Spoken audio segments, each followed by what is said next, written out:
mic-nya begini. Teman-teman ada yang ingat nggak tempo hari waktu online di wali kota?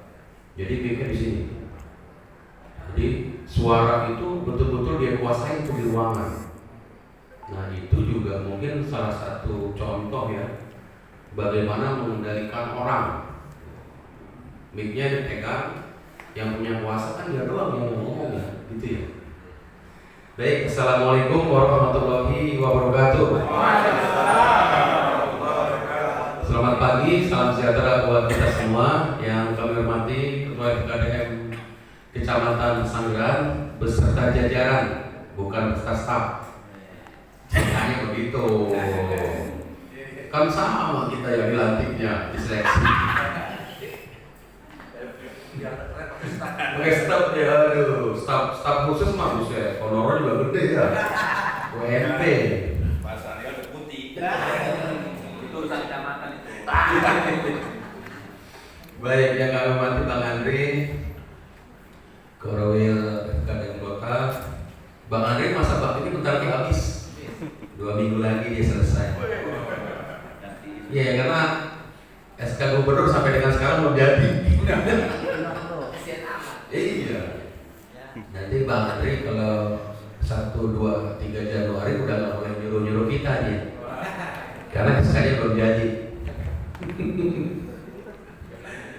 Dan kami hormati para Ketua FKDM Kelurahan beserta jajaran, Bapak Ibu yang berbahagia. Syukur alhamdulillah pagi hari ini bisa berkumpul bersilaturahmi dalam rangka rapat kerja. Jadi sesuai undangan itu harusnya ngadainnya di Sentul ya. Cuman mohon maaf hari ini agak banyak kegiatan.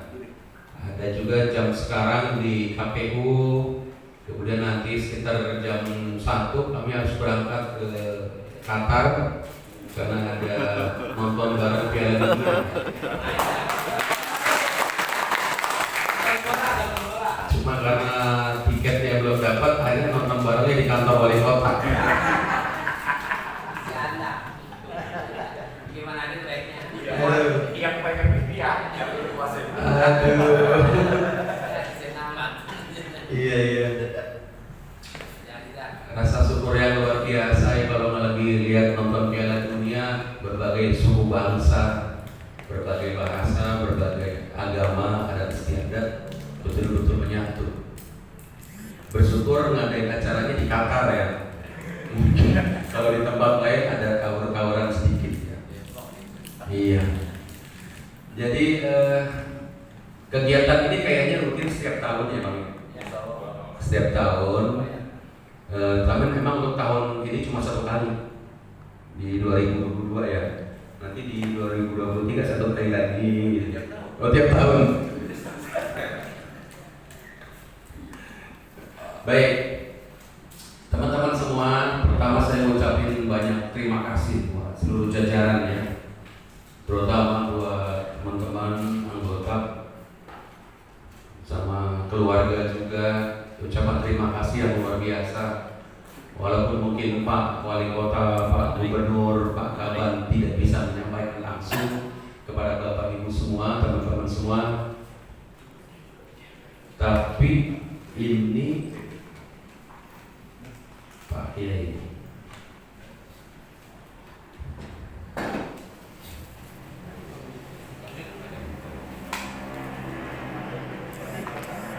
Ya.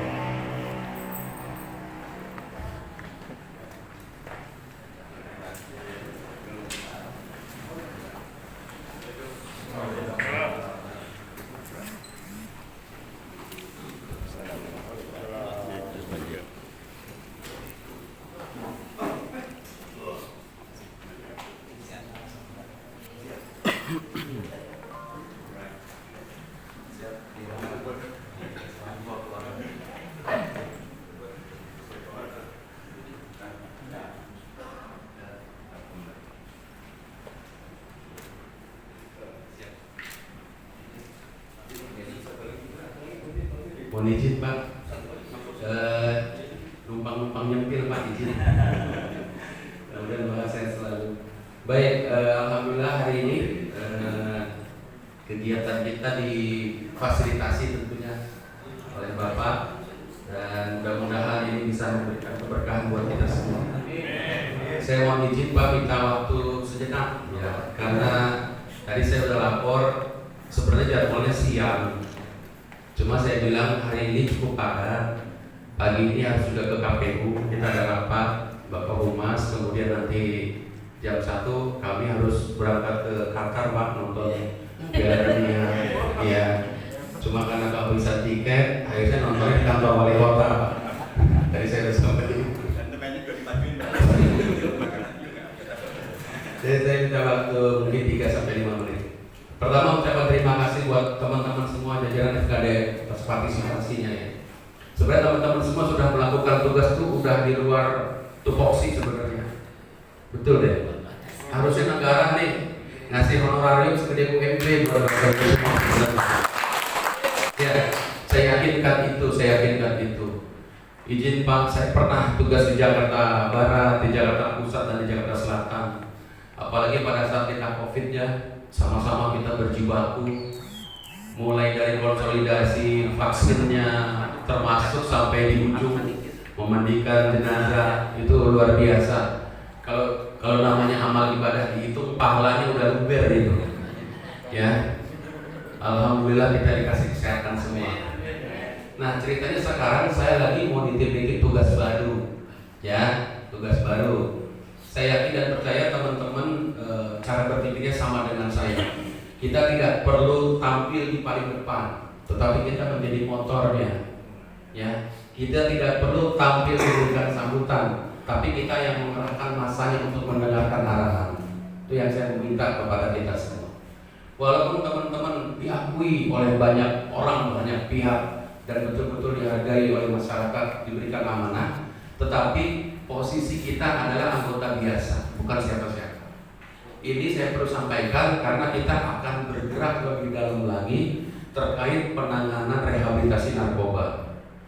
Di dalam struktur nanti yang akan kita sosialisasikan di hari Selasa ya, kita ada persiapan deklarasi. Itu kita akan susun panitia itu atau grup atau pengurus sampai dengan tingkat RT ya. Nanti sengaja seizin pimpinan di tingkat kota, yang menjadi koordinator di kelurahan itu adalah ketua RMK, bukan ketua FKDM atau bukan juga anggota FKDM ya. Kemudian nanti di tingkat RW adalah ketua RW, di tingkat RT adalah ketua RT. Ini luar biasa, saya bersyukur banget. Saya ngomongin masalah rehabilitasi narkoba, komandan kita ada di sini supaya dicatat ya. DKI Jakarta, komandan, termasuk salah satu provinsi kabupaten kota yang belum bikin perda penanganan narkoba. Itu bukan suatu kesalahan juga, memang masih ada jeda waktu. Tetapi itu termasuk salah satu kelengahan kita yang mungkin bisa kita bayar untuk kita tebus. Maksudnya begini, saya percaya teman-teman semua bisa diwujudkan pada saat kita sama-sama mendampingi penanganan COVID. Kemudian kemarin asesmen kampung kerukunan, ya kan? Jakarta Selatan yang mewakili yang ditunjuk adalah RW 03 Kelurahan Kebon Baru, itu juara 1 peringkat pertamanya kampung kerukunan asesmen yang dilaksanakan oleh FKUB provinsi. Dan itu menjadi kepercayaan diri saya bahwa teman-teman semua ini emang bisa bergerak lebih cepat. Oke, sekarang bicara narkoba secara singkatnya begini. Narkoba itu kenapa belum menjadi fokus? Karena memang peraturan-peraturannya belum mengikat.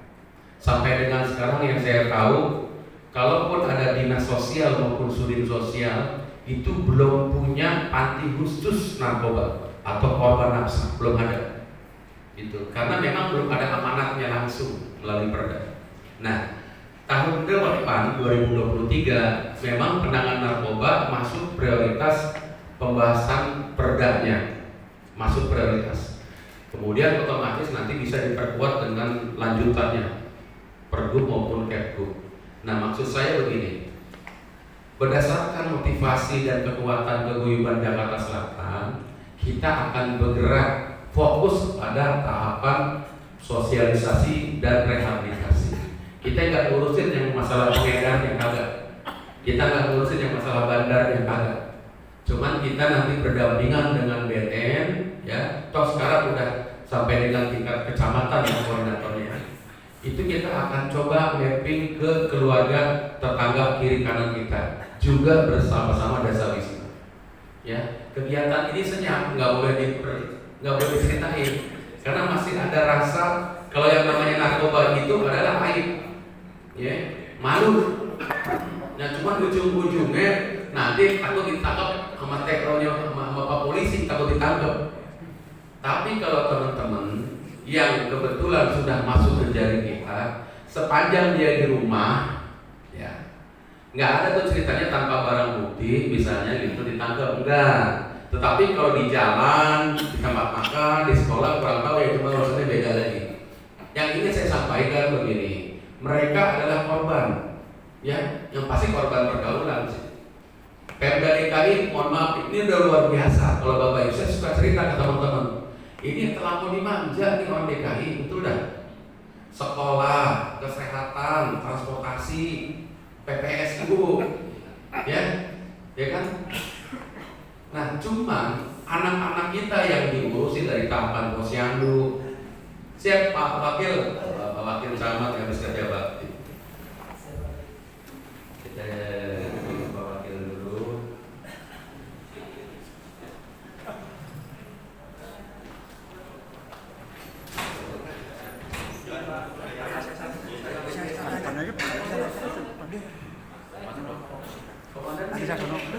Dan sebelah kanan di sini Pak.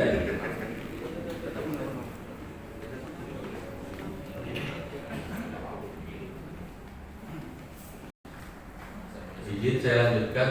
Maksudnya begini, ini anak-anak kita yang tadinya kita pacaran, terus nikah, ya kan, terus punya anak, tuh anaknya itu benar-benar diupayakan, dipelihara sama negara tuh, kesehatannya, sekolahnya.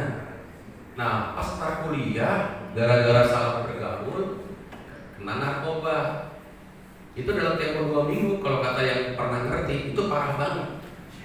Nah, sekarang makanya kita ini lewat semua komponen bergerak, ya. Saya sudah share contoh standing banner yang kira-kira misalnya teman-teman dari Ikatan Remaja Masjid bikin aja itu satu tuh standing bannernya, himbauan untuk kita waspada, pakai di sini, pakai di sini, pakai di sini. Terus dari mana? Dari UI begitu juga, dari DMI begitu juga, dari PMI begitu juga, ya.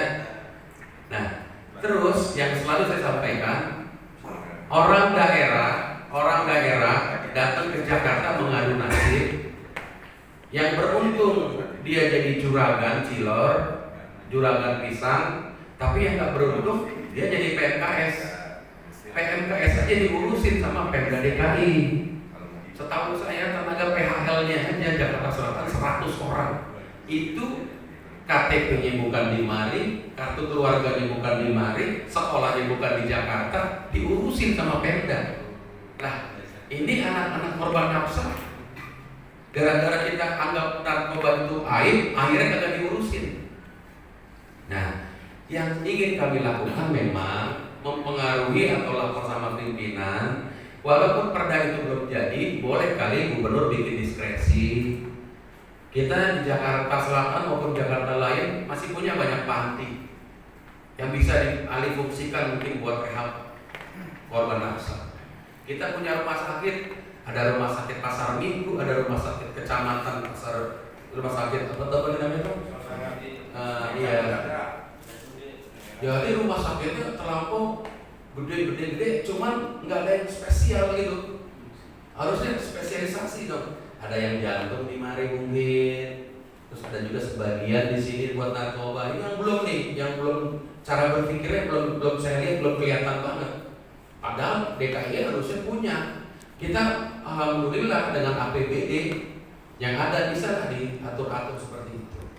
Ya, makanya sekarang ini kami bergerak dengan logo seperti itu, mandan, tulisannya peduli nambe. Orang bingung nambe apa tuh? Kalau orang Jawa bilang ada juga nambe Pak. Nambe itu baru peduli. Oh, nyambung juga sih. Jadi kami dapat ciri-ciri dari paparan Mabes Polri, bahwa kalau kita melihat anak-anak kita, tetangga kita yang punya ciri-ciri, pertama sih 7 biji sebenarnya, 7B. Dulu anaknya aktif, sekarang kebanyakan bengong, bingung, gitu ya. Terus sering bohong. Kalau yang sekolah sering bolos. Terus kalau dikasih tahu masuk kuping kanan, keluar kuping kanan, berarti kan bebel ya, bebal. Terus satu lagi yang paling parah, kalau uang jajannya udah habis, barang-barang pada hilang. Itu makanya satu lagi sebenarnya ada bego sama bodoh, cuman saya nggak pakai. Kita pakainya 6B. Nah, cuman biar kelihatan nggak terlampau ini sebagai tindakan luar biasa, kita judulnya pakai peduli, ya. Jadi bukan represif. Nah, inilah saya minta kepada kita semua untuk melakukan. Yang pertama, kita akan lakukan deklarasi di hari Jumat depan. Insya Allah nanti kita juga main online di kelurahan. Saya minta buat teman-teman ketua kelurahan juga melalui Pak Wakil Camat, nanti ada perwakilan RT RW yang ikut online. Biar kita dengar arahan langsung dari Deputi BNN Pusat. Kemungkinan juga nanti Deputi Gubernur juga hadir di kantor wali kota secara offline. Nah, kita sama-sama nih. Kita sama-sama.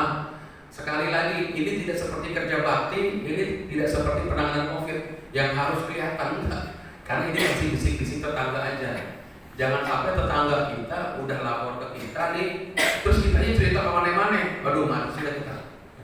Ya, ini memang butuh waktu untuk penyesuaian. Nah, saya harapkan nanti di saat raker tolong bisa ditetapkan beberapa poin kesertaan kita. Yang paling penting tadi, jangan kita FKDM selalu harus jadi komandan, jangan ya. Saya minta teman-teman jadi motornya aja. Biarin aja nanti yang di tingkat kelurahan ketuanya LMK kelurahan, tetapi kita motornya. Ya, itu yang paling penting. Saya berharap apa-apa yang kita lakukan menjadi ibadah, mendatangkan pahala buat kita semua. Baik, terima kasih atas perhatiannya. Setelah ini kita akan mendengarkan arahan dari komandan, minimal memotivasi kita nih, ya.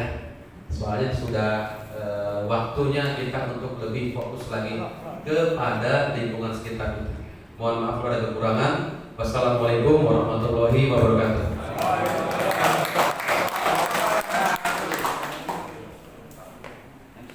Oh, langsung.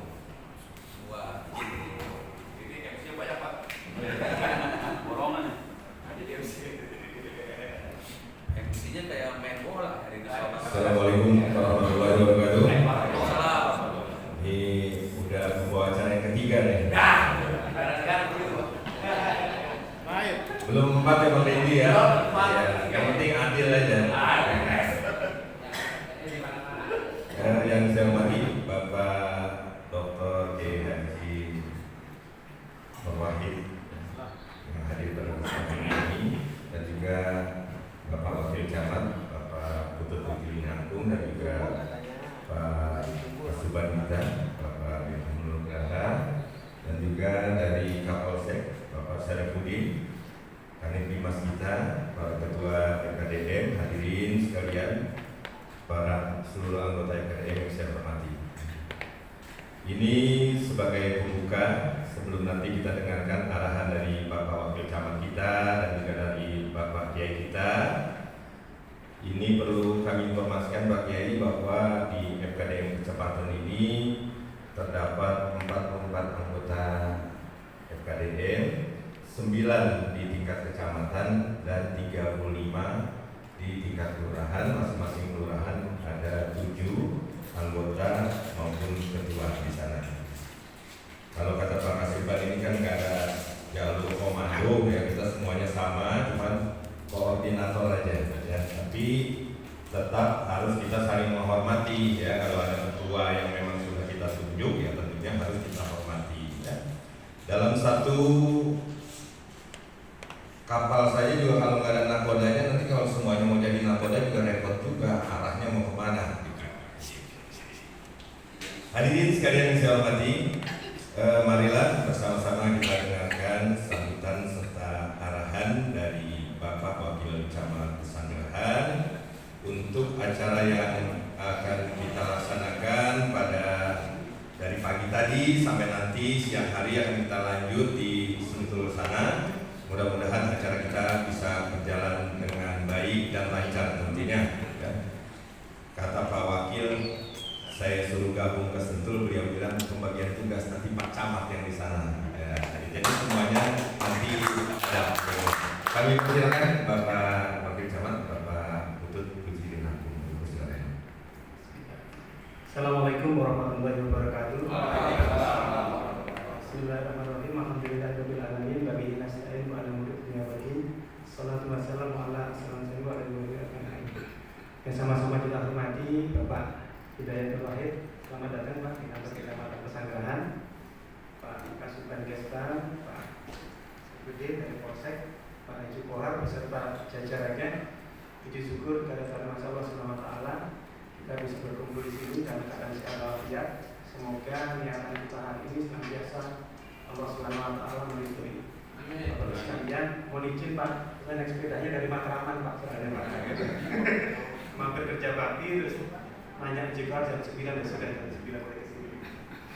Bapak sekalian, saya hormati, memang harapan besar kita 2022 ini di penghujung, menjelang lagi 2023, ada juga 2024. Banyak hajatan di sana, tentunya membutuhkan kekompakan, kebersamaan, kesolidan kita, khususnya masyarakat di wilayah Kecamatan Pesanggrahan.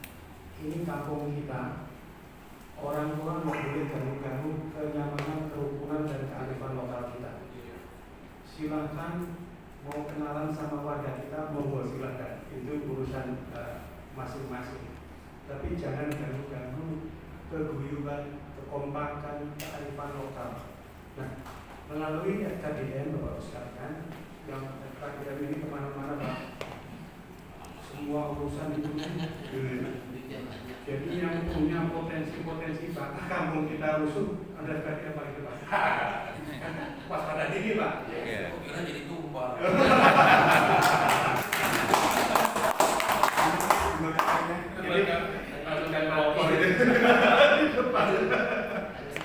Jadi Bapak sekalian, semoga kegiatan hari ini memberikan manfaat dan dengan siapapun, ada RKTM, ada RTRD, ada LMK, ada organisasi apapun di kampung kita, yuk kita sama-sama seiring sejalan.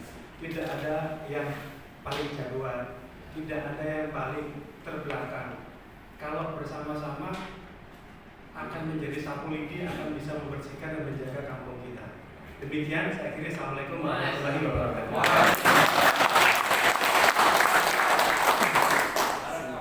Itu kayak minum teh bentar doang ya.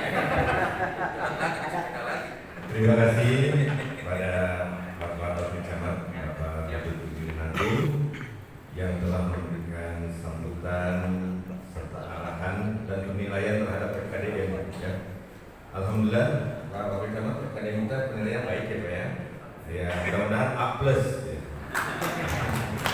Hadirin sekalian yang saya hormati, seluruh anggota FKDN, jangan terlalu serius. Kalau ada kuenya boleh dimakan ya. Kalau ada minum kan kopinya ini ketinggalan.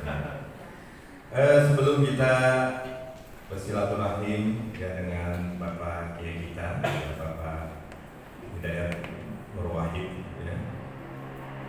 Ya, kalau beliau memang dengan saya ini agak sedikit persamaan. Ya. Beda tipis ya. Beliau alumni dari Gontor, kalau saya alumnus. Beliau bisa menyelesaikan studi di Gontor selama 7 tahun, kalau saya cuma setengah bulan. Gontor ya. Mungkin kalau beliau mandiri prioritas. Ya kalau saya mungkin kita masih mandiri prihatin. Bisa. Bapak Ibu hadirin sekalian yang saya hormati, mungkin ini pertemuan kita yang kedua kali dari kecamatan. Waktu itu acara tingkat kota melalui Zoom meeting. Waktu itu kondisi masih COVID-19 sedang ini. Alhamdulillah kita sekarang ini bisa bersilaturahmi langsung dengan Pak Kiai ya. Yang apa yang mau disampaikan ya sebenarnya dari rekomendasi Pak Kiai ini sudah berusaha ya. Pertama kita pernah mengadakan usulan UMKM seluruh anggota FKDM ya, dan beberapa unsur lainnya. Tapi sampai sekarang memang belum selesai nih Pak Kiai. Ingat nggak masih? Ya masih ingat ya tentunya ya. Dan juga beberapa hal lainnya yang mungkin pernah direkomendasikan oleh Ketua FKDM Hulu Jambi. Mungkin beliau juga masih ingat ya. Tolonglah FKDM ini dari Pemda DKI perhatikan. Pak Kasubannya juga sudah memperhatikan dan sudah mendukung ya, tapi apa daya kata beliau. Kasih tak sampai. Mungkin dari Pak Kiai dengan melalui teman-teman di DPRD DKI bisa disampaikan, walaupun katanya untuk RAPBD tahun 2023 itu sudah masuk ya, RT, RW, KDM sudah termasuk. Apanya yang masuknya ya? Barangkali ada mengikuti berita, kalau saya cuma dengar-dengar aja. Oh, anggarannya. Oh, ya. Saya rasa itu beberapa hal yang tentunya silaturahmi kita pada saat ini ya. Nomor 1 dalam bahasa Arabnya adalah wahid. Mari kita bersatu bersama Bapak Kiai Haji Abdurrahman Wahid.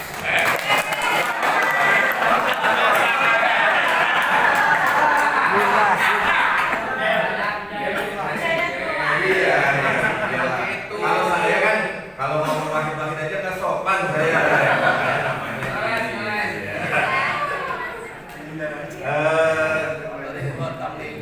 Bapak Hidayatul Wahid ya.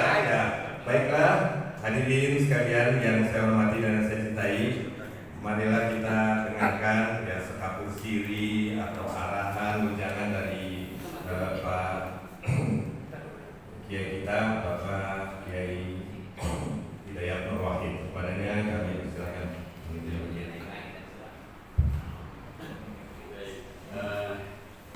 Terima kasih kepada Panglima kita, Pak Haji Abdul Wahab. Muzakir atau Muzakir di belakang?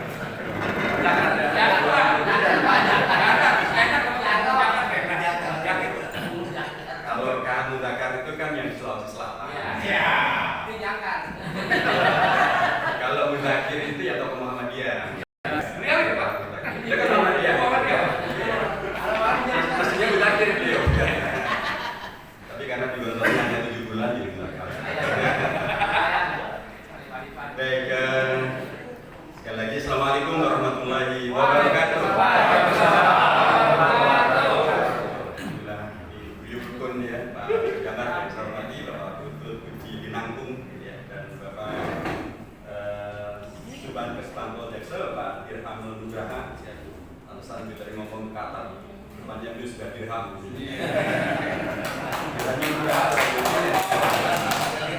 bukan dirham biasa ini. Dan Bapak Kapolsek kita diwakili oleh Pak Kanit Dimas Naibda Saifuddin yang saya hormati, tadi Panglima kita di FKDM di Sanggerahan Pak Haji Abdul Wahab Zaka sesuai dengan namanya. Harus diubah sakit harus pakai apa namanya undangan dulu pakai guru merah. Sahabat sekalian dari FKDM di Sanggerahan yang semuanya saya hormati, dan juga rekan-rekan dari Dinas Kelurahan Sanggerahan yang saya hormati, hadirin dan hadirat Allah Subhanahu wa taala. Terima kasih untuk silaturahim yang kedua kalinya ya Pak Bekar Muzakkar. Dan memang kita bersyukur dan terima kasih kepada Kesbanpol, Pak Camat, rekan-rekan kepolisian, dan FKDM, rekan-rekan kelurahan yang telah terus berupaya untuk bersama dengan seluruh warga bangsa menyelamatkan Indonesia dari COVID-19. Dan kami harus sampaikan apresiasi, terima kasih, dan kita semuanya diselamatkan Allah Subhanahu wa taala. Dan bagi mungkin ada saudara kita, tetangga kita, sahabat kita yang meninggal karena COVID, mudah-mudahan diterima oleh Allah Subhanahu wa taala. Surganya Allah Subhanahu wa taala. Rekan-rekan sekalian, saya kira saya juga maunya sih tidak ingin kalah dengan Pak Wakil Camat gitu ya. Dia seminuman teh ya. Kalau saya maunya sih seminuman kopi aja gitu. Tapi karena biasanya ini malah 4 jam gitu. Jadi kalau hanya 30 menit itu berarti cepat banget gitu.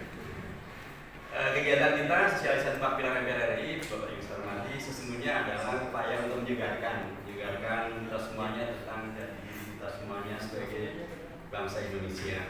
Ya, di babnya tentu Bapak Ibu rekan-rekan KDM, babnya mudah-mudahan bukan seperti mengajari titik berenang atau ikan berenang atau burung terbang atau terbang gitu. Ibadahnya seperti di pengajian-pengajian ini hanya batakir, fa'innatikro, tanpa mu'minin, dan tentu juga tanpa mu'minat. Bahwa mudah-mudahan ini bisa saling mengingatkan dan mengingatkan kita semuanya, karena tadi disampaikan oleh Kespangko, oleh Bapak Kecamat, oleh Ketua KDM, semuanya adalah kita harus mempunyai kewaspadaan diri dan kerjasama bersatu padu dalam konteks di mana kita berada, ya, di kelurahan, di kecamatan. Tapi kita juga harus ingat bahwa kelurahan kecamatan itu hanyalah satuan dari kemenyeluruhan penyelenggaraan berbangsa dan bernegara di Indonesia. Artinya bahwa kita di Pesanggerahan, di Jakarta Selatan, ada bagian Jakarta, bagian dari Indonesia. Supaya kita tidak kemudian terlepas dari visi besar kita sebangsa. Karena bangsa Indonesia ini bangsa yang luar biasa. Ya, karena kalau kita merujuk ke dalam sejarah bangsa Indonesia, maka kemerdekaan bangsa Indonesia adalah kemerdekaan yang menjadi inspirasi untuk kemerdekaan seluruh bangsa-bangsa di Asia dan Afrika. Melalui konferensi Asia Afrika tahun 55 di Bandung, kemerdekaan Indonesia itu menggelurakan hadirnya kemerdekaan untuk seluruh bangsa di seluruh Asia Afrika. Bahkan Pak Jokowi menyampaikan kita masih hanya punya utang pada satu negara yang sampai hari ini belum merdeka. Pada waktu itu diundang juga ke Bandung, yaitu Palestina. Itu menggambarkan betapa sekali lagi kita ini adalah satu rangkaian sejarah dan sekaligus satu rangkaian komitmen besar. Kehadiran kita bukan sekedar untuk satu kelurahan, bukan sekedar untuk satu kecamatan, tapi kita dari kelurahan kecamatan berkontribusi untuk negara, berkontribusi untuk seluruh dunia bahkan. Karena begitulah visi besar kehadiran bangsa Indonesia ini tidak hanya merdeka untuk hanya sekedar menjadi tambahan negara yang merdeka. Bukan merdeka untuk sekedar menjadi penonton, merdeka untuk menjadi apalagi menjadi sekedar menjadi pasar bagi bangsa-bangsa yang lain. Bahasanya Bung Karno dulu menjadi bangsa yang menjadi terjajah kembali oleh neokolonialisme, yaitu kolonialis dalam bentuk ekonomi, kolonialis dalam bentuk ideologi, kolonialis dalam bentuk budaya dan lain sebagainya. Pembukaan Undang-Undang Dasar disepakati oleh para bapak bangsa di Panitia 9 dan kemudian disahkan di PPKI bahwa kita merdeka ini untuk diantaranya adalah ikut terlibat di dalam menghadirkan ketertiban dunia yang berdasarkan kepada keadilan sosial dan juga kemerdekaan abadi. Dan itu artinya adalah kita di Pesanggerahan, tapi kita visi kita sudah dalam mendunia. Kita di Pesanggerahan, tapi kita bagian dari seluruh warga bangsa Indonesia.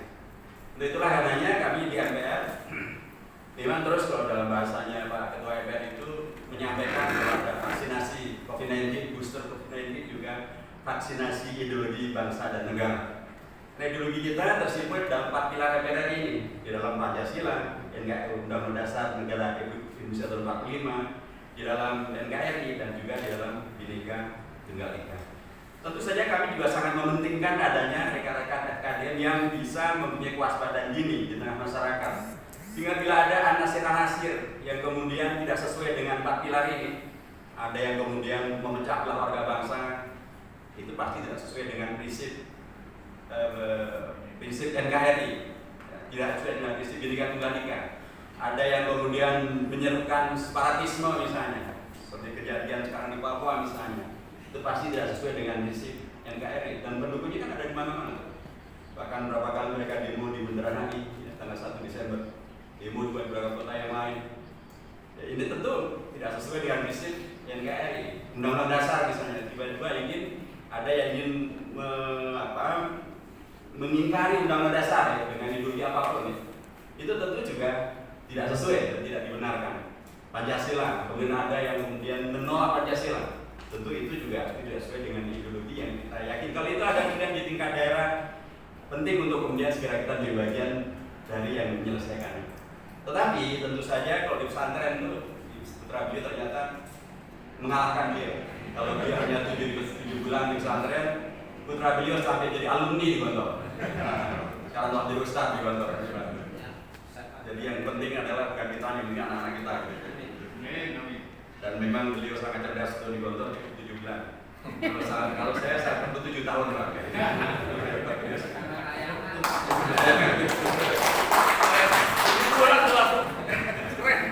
Kalau di pesantren itu ada kaidah begini, pagi bisyai'i la yu'ti. Kalau Anda tidak punya, Anda nggak bisa memberi. Bagaimana kita punya kewaspadaan dini terkait dengan begitu banyak masalah dikaitkan dengan ideologi bangsa, kalau kita sendiri nggak paham ideologi bangsa itu apa. Itulah di situ pentingnya ada sosialisasi ini. Sekalipun sekali lagi babnya memang saya yakin sih Bapak dan sekali dari FKDM tentu sudah khatam gitu ya tentang Pancasila, Demokrasi, NKRI, dan sebagainya. Tetapi mengingat kembali tentu adalah yang pentingkan juga. Karena apa? Bahkan di DPR saja pernah sempat ada hal yang kemudian membuat kami harus menolak keras ketika ada dihadirkan rancangan undang-undang tentang haluan ideologi Pancasila. Kita tidak menolak Pancasila, justru kita ingin menyelamatkan Pancasila. Mengapa? Karena dalam rancangan undang ini, rancangan sekali lagi, Pancasila itu masih bisa dipreteli. Pasal 7-nya disebut Pancasila bisa menjadi Trisila, bisa menjadi Ekasila. Nah ini kan tidak sesuai dengan kesepakatan dua bangsa. Kesepakatan dua bangsa pada tanggal 18 Agustus nggak ada lagi istilah Trisila, nggak ada lagi istilah Ekasila. Bahkan Bung Karno yang pernah menyebut kata Ekasila dan Trisila tidak lagi pernah menyebut istilah Ekasila. Sesudah tanggal 22 September, sesudah tanggal 22 Juni, 18 Agustus, bahkan ketika beliau membuat dekret pada tanggal 5 Juli tahun 1999, nggak pernah lagi juga menyebut kata-kata Trisila maupun Ekasila. Nah ini disebut lagi. Nah kalau kemudian Pancasila ideologi dasar kita ini kemudian bisa diotak-atik menjadi Trisila, menjadi Ekasila, terus bagaimana kelanjutan kita sebagai bangsa dan negara? Bagaimana komitmen kita terhadap ideologi Pancasila yang baik kita sepakati bersama? Nah, lagi saya mengatakan alhamdulillah teknik bisa dikoreksi sehingga kemudian bahkan yang undang-undang ini tidak dicabut karena permasalahan yang terlalu banyak yang harus dikoreksi di dalamnya. Sekali lagi ini satu gambaran betapa memang bab ideologi kita selalu penting untuk selalu diingatkan. Jadi diri kita sebagai warga dan bangsa sudah amat sangat jelas. Termasuk ketika sekarang ini dari Pak Wakil Camat sudah menyampaikan agenda kita tahun 2023, 2024. Bahkan kita sekarang sudah masuk tahun-tahun politik. Tentu saya tidak kampanye, tapi saya mengatakan bahwa pemilihan umum itu adalah salah satu ketentuan yang baru di dalam Undang-Undang Dasar. Dulu Undang-Undang Dasar 45 yang asli nggak ada kata-kata pemilu. Pemilihan umum tidak ada. Pemilihan anggota DPR tidak ada. Yang ada pemilihan presiden itu pun oleh MPR. Nggak ada kata-kata pemilihan gubernur, tidak ada.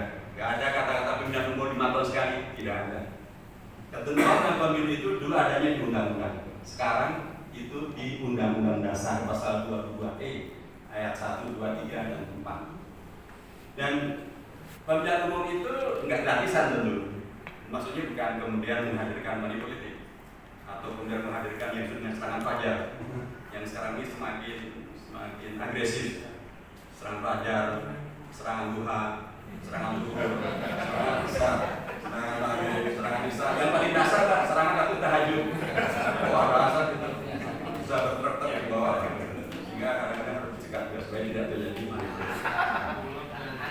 Jadi pemilu ini pada periode sekarang ini, Pak, harganya mahal sekali. Anggarannya 67 triliun rupiah. Karena memang ini pemilu pada periode sekarang ini berbeda dengan pemilu sebelumnya. Pemilu tahun 2019 serentak, tapi itu hanya pemilihan presiden dan legislatifnya. Pemilu 2014 malah tidak serentak, ada pemilu presiden sendiri, pemilu legislatif sendiri. Pemilu 2024 ini serentak dalam 1 tahun yang sama, dalam 1 tahun anggaran yang sama, yaitu pemilihan presiden, pemilihan anggota DPR, DPRD, dan kalau nggak pada bulan November pemilihan gubernur, bupati, dan wali kota. Sehingga kemudian anggarannya memang membengkak. Tentu juga salah satu visi yang disampaikan oleh Ketua KPU mengapa anggarannya tinggi supaya tidak terulang kasus pemilu 2019 di mana banyak anggota KPPK wafat, KPPS wafat, jumlahnya tidak sedikit 900-an gitu ya, dan itu salah satu di antara analisanya karena mereka terlalu lelah sementara insentif gajinya terlalu kecil. Sehingga kemudian gajinya akan dinaikkan supaya kemudian tidak menghadirkan tragedi. Itulah yang dipikirkan KPU. Tapi yang saya katakan adalah anggaran yang sangat besar ini di tengah begitu banyak kesulitan negara. Indonesia kita lagi berat karena COVID-19 dan dari terima kasih Pak Bahar mengingatkan tentang gerakan program itu, saya ingin tersampaikan. Tapi mungkin waktu itu karena Pemprov DKI saja APBD-nya kan turun drastis sebenarnya. Mungkin karena itu kemudian belum bisa terlaksana. Mudah-mudahan sekarang ketika normal kembali, usulan tadi akan saya ingatkan kembali kepada anggota DPRD supaya bisa ditindaklanjuti. Termasuk jawab itu saya sampaikan kepada Pak Gubernur juga tentang kan diusulkan agar masa jabatan pimpinan daripada KDM disamakan dengan pimpinan dari organisasi yang lain, jangan hanya 3 tahun, biarlah menjadi 5 tahun. Itu juga saya sudah sampaikan, tapi mungkin karena lagi-lagi kondisi yang tidak normal, sudah. Alhamdulillah. Baik, berarti alhamdulillah informasi saya agak telat, tetapi usulan itu sudah saya sampaikan memang kepada Pak Gubernur. Itu hanya menandakan bahwa insya Allah kita semuanya bisa bekerjasama dalam konteks yang terbaik. Ya. Saya kembali kepada tentang pemilu. Pemilu adalah yang sangat besar. Tentu diharapkan agar seluruh warga bangsa mempergunakan hak pilihnya. Dan tentu saja mereka bebas memilih apa yang kemudian sesuai dengan hati nurani, akal sehat, dan harapan-harapan mereka. Itu tentu mereka bebas. Tapi jangan sampai kemudian yang terjadi adalah golput dan atau banyak yang kemudian membandirkan kesempatan memilih ini. Anggarannya sangat besar. Sementara itu adalah hak konstitusional dari warga, maka undang-undang dasar kita sudah merubah. Dulu yang namanya kedaulatan rakyat itu bukan di tangan rakyat, tapi di tangan MPR. Sekarang kedaulatan itu bukan di tangan MPR, di tangan rakyat. Sehingga sesungguhnya pemilik kedaulatan tertinggi di Indonesia ini adalah rakyat. Itulah pasal 1 ayat 2 dari undang-undang dasar kita. Nah, berharap karenanya agar para warga bisa melakukan haknya dengan yang terbaik. Dan bila kemudian ada warga yang tadi menyebarkan isu yang tidak sesuai dengan visi konstitusi, visi undang-undang dasar, mungkin ada yang mengatakan bahwa pemilu itu kafir atau pemilu itu bid'ah atau kemudian justru mengadu domba supaya bangsa Indonesia ini menjadi retak dan lain sebagainya, tentu itu menjadi bagian yang penting untuk bisa segera dikoreksi. Dan tentu karenanya kami di MPR juga menegaskan sekalian tidak perlu ragu kembali atau tidak perlu ragu atau dibuat ragu dengan beragam isu yang bermunculan. Ini kan macam-macam isu. Ada yang mengatakan pemilu diundur, ada yang mengatakan macam-macam gitu. Itu jelas tidak benar. Pemilu pasti akan diselenggarakan insya Allah tanggal 14 Februari tahun 2024. Presiden sudah mengumpulkan seluruh KPU sampai KPUD sudah dikumpulkan dan beliau menegaskan agar seluruh KPUD memastikan persiapan sampai tingkat yang paling detail supaya pemilu nanti bisa sukses. KPU juga sudah melakukan tahapan-tahapan pemilunya. Bahkan kemarin sudah diambil nomor daripada partai-partai dan bahkan sudah diumumkan partai-partai peserta pemilu. Jadi ini proses sudah berjalan. Sehingga dengan demikian maka memang masih ada saja yang menyuarakan pemilu diundur macam-macam gitu dengan beragam alasan-alasan yang tidak konstitusional. Saya yakin kita semuanya tidak perlu terpengaruh dengan itu semuanya, justru mengingatkan masyarakat rakyat Indonesia bahwa konstitusi kita sudah jelas, pemilu itu diselenggarakan 5 tahun sekali. Itu pasal 22E ayat 1. Pemilu itu untuk memilih apa saja? Memilih anggota DPR, anggota DPRD, anggota DPD, juga memilih presiden dan wakil presiden. Jadi memilih presiden dan wakil presiden juga 5 tahun sekali. Jadi tidak ada kemudian akan nanti diundur-undur. Konstitusi kita mengatakan demikian dengan sangat jelas. Undang-undang yang sudah disepakati antara pemerintah dengan DPR, dengan DPR, dengan DPD, dengan KPU, dengan Bawaslu juga tegas menyatakan bahwa pemilihan presiden, pemilihan wakil presiden, pemilihan DPR, DPRD diselenggarakan nanti bulan Februari tanggal 14 tahun 2024. Itu sudah clear, tidak ada hal yang baru. Kami DPR juga sudah menegaskan. Dengan ada yang kemudian mengupayakan mengusulkan agar ada amandemen terhadap Undang-Undang Dasar supaya pemilu ditunda, supaya masa jabatan presiden ditambahkan. Ini bukan bab anti dan atau tidak setuju atau like atau dislike terhadap presiden siapapun, tapi ini adalah komitmen kita terhadap konstitusi. Konstitusi kita menegaskan dan Pak Jokowi juga menegaskan taat pada konstitusi, dan konstitusi menegaskan bahwa presiden masa jabatan 2 periode, pemilihan umum termasuk pemilihan legislatif dan eksekutif juga 5 tahun sekali. Kami di MPR sudah menegaskan bahwa pada periode 2019-2024 ini tidak ada amandemen Undang-Undang Dasar. Tidak ada amandemen. Kita justru harus melaksanakan seluruh ketentuan konstitusi supaya kita tidak kacau balau nih. Padahal kami sesungguhnya sedang membicarakan tentang satu hal yang dulu namanya GBHN, sekarang kami sebutnya sebagai TPHN, agar Indonesia kita mempunyai haluan pembangunan jangka panjang, sehingga kita tidak seperti yang disebut sebagai tarik pojok-pojok ini, maju mundur kanan kiri, maju mundur kanan kiri, nggak maju-maju.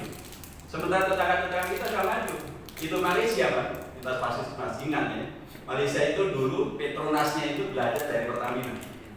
Pertamina kita tahu bagaimana sekarang bahkan BBM juga naik-naik terus gitu ya. Petronas adalah lembaga negara Malaysia yang menjadi penyumbang devisa terbesar bagi Malaysia. Padahal dia dulu belajar dari Pertamina. Malaysia belajar tentang membuat jalan tol dari Indonesia. Sekarang jalan tol Malaysia luar biasa, betul-betul jalan tol, nggak ada macetnya dan membuka seluruh kota dengan begitu luar biasa. Indonesia kita, jalan tol kita masih terseok-seok. Dulu yang namanya Vietnam itu negara yang sangat miskin. Bahkan warga Vietnam menjadi manusia perahu.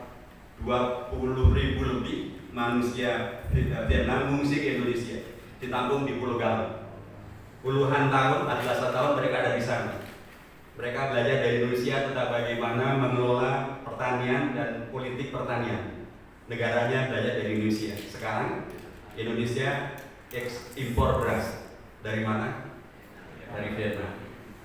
Saya mengatakan Indonesia hebat karena dia seorang guru adalah menjadi hebat kalau muridnya lebih hebat daripada dirinya. Iya, dan daripada gantung diri Pak. Jadi maksud saya adalah Indonesia kita yang hebat ini mempergunakan sistem demokrasi, dan kemudian karenanya melalui demokrasi sudah sangat sewajarnya bila seluruh rakyat Indonesia memanfaatkan posisi yang ada untuk kemudian bisa menghadirkan pemimpin-pemimpin, kemudian bisa menghadirkan anggota-anggota DPR, memaksimalkan potensi yang ada supaya Indonesia kita bisa menjadi negara yang maju, sebagaimana yang kemudian menjadi cita-cita daripada kita sebagai bangsa dan negara. Tentu saja kita semuanya bingkainya adalah NKRI. Tadi Pak Camat sudah menyampaikan Anda boleh dari mana saja, tapi Anda tidak boleh mengacaukan kearifan lokal kita punya. Kearifan lokal itu juga jadi kearifan nasional. Kearifan nasional kita ada NKRI itu. Satu negara yang saya kira memberikan, ini kan lagi rame tadi Pak Kesbangga menyampaikan ke Qatar Pak ya. Ke Qatar ini kan kaitannya dengan Piala Dunia, World Cup gitu kan. Nah ada hal yang menarik di sana. Satu di antaranya kedaulatan negara ditegakkan ketika negara itu memahami bahwa LGBT tidak diperbolehkan, maka dia menegaskan bahwa tidak boleh ada kampanye LGBT di Qatar. Itu dilaksanakan. Sehingga kemudian negara-negara manapun ya harus menghormati, FIFA pun harus menghormati. Nah Indonesia juga mempunyai kekhasan. Di antara kekhasan kita adalah tadi LGBT juga kemarin KUHP baru disahkan dan di sana ada penegasan tentang larangan tentang masalah itu. Sehingga karenanya Duta Besar Amerika Serikat kemudian menegaskan putusan Amerika Serikat yang mendatangi Indonesia dan LGBT akhirnya ditarik. Ya memang harus menghormati kedaulatan hukum di Indonesia. Termasuk kekhasan kita, identitas kita adalah NKRI kita itu. NKRI kita sebutnya sebagai harga mati. NKRI harga mati. Dan karenanya segala macam bentuk identitas separatisme, identitas komunisme ya tidak boleh, karena itu pasti tidak sesuai dengan NKRI kita dan ideologi apapun yang lain. Nah, tetapi seringkali kita lupa bahwa NKRI ini juga tidak ujuk-ujuk dari NKRI. Indonesia merdeka itu dicita-citakan memang menjadi NKRI. Itulah di bab 1 pasal 1 ayat 1 Undang-Undang Dasar 45. Kemudian itu ditetapkan lagi dalam era reformasi, MPR pada masa reformasi, waktu itu ketuanya sebelum saya ketua MPR tahun 2004-2009, sebelum itu ketua MPR Pak Amin Rais. Pada masa itu amandemen dilaksanakan. Ada dua yang disepakati tidak dua, yaitu pembukaan Undang-Undang Dasar yang menyampaikan dan disitu ada Pancasila, disitu ada cita-cita kita sebagai bangsa dan negara, dan ada yang terkait dengan masalah bentuk negara kesatuan Republik Indonesia tidak bisa dilakukan perubahan. NKRI. Tetapi Belanda ngajak-ngajak melalui konferensi di Garjati. NKRI sudah dibelah oleh Belanda. Yang dinamakan Indonesia hanya 30 saja. Sumatera, Jawa, dan Madura. Selain itu bukan Indonesia. Sudah diajak Belanda. melalui perjanjian Konferensi Meja Bunda di Den Haag tanggal 27 Desember 1949, NKRI ini malah digugur sama Belanda, diubah menjadi RIS, Republik Indonesia Serikat. Ada namanya negara Sumatera Timur, ada namanya negara Pasundan, ada namanya negara Jawa Timur, ada namanya negara Madura, ada namanya negara Kalimantan, ada negara Indonesia Timur, dan seterusnya. Dan ada namanya negara Republik Indonesia. Republik Indonesia ibadahnya di Jogja dengan presidennya Mr. Muhammad Hasan dan Perdana Menterinya Dr. Abdul Halim. Republik Indonesia itu adalah bagian dari kemenyeluruhan RIS. RIS ibu kotanya di Jakarta, presidennya Bung Karno, wakil presidennya Pak Bung Hatta, dan Perdana Menteri Bung Hatta. Dan gimana ceritanya Indonesia sudah ikut jadi RIS, kok teriakan kita sekarang ada NKRI. Di situ ada peran DPR RIS. Di situ ada peran dari Partai Masyumi, Partai Islam Masyumi, melalui pimpinannya namanya Muhammad Nasir. Dia Muhammad Nasir setelah mempertimbangkan segala kondisi yang ada, Indonesia dipecah belah, tidak sesuai cita-cita Indonesia merdeka. Kemudian beliau menyampaikan satu pidato yang disebut dengan Mosi Integral di DPR RIS tanggal 3 April tahun 50. Intinya agar kita kembali pada prinsip kesatuan, negara kesatuan yang kita sepakati. Dan kemudian Bung Hatta sebagai Perdana Menteri menyetujui, Bung Karno sebagai Presiden menyetujui. Dan pada tanggal 17 Agustus tahun 50 diproklamasikanlah Indonesia menjadi NKRI. Jadi Indonesia sudah menang 2 kali proklamasi. Proklamasi pertama adalah Proklamasi Kemerdekaan Bangsa dan Negara Indonesia 17 Agustus tahun 45. Proklamasi kedua bangsa Islam Merdeka ini menjadi NKRI adalah tanggal 17 Agustus tahun 50. Di situ ada peran DPR RIS. Jadi sekali lagi DPR ternyata mempunyai peran yang juga sangat mendasar. MPR mengawalnya dulu DPR adalah satu, kemudian menjadilah sekarang dipisahkan ada DPR, ada DPD, dan ada MPR. Bapak Ibu hormati, berada dengan semangat ini maka kita sekalipun berada di ujung dan bahkan waspada diri, tapi kita tetap menjadi bagian daripada penyeluruhan visi besar bangsa dan negara kita dengan ideologi yang sudah kita sepakati bersama. Kita berbeda, kalau beliau Nasruddin Nawawi. Assalamualaikum warahmatullahi wabarakatuh.